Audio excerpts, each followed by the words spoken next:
Hello, I don't even think I did an intro to this day. So, hi. um, Today was our third full day in Bali, and we went to, first was a waterfall, and then was the rice terrace, and then the palace and Ubud marketplace. And all of them were so great. I took a zillion pictures of the waterfall.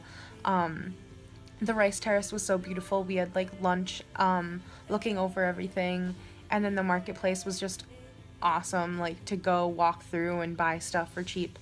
But yeah, we are like completely exhausted.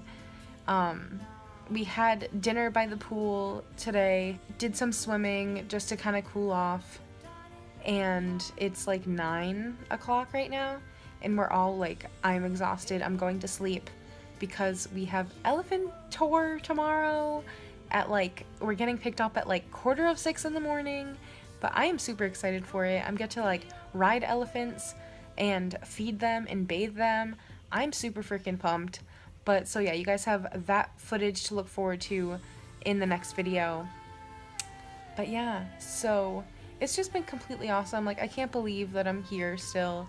And yeah, I'm just like loving this Indonesian life, and I don't want to go back to normal life yet, but yeah. Okay. I think that's it, and I'll see you guys in the next video. Bye!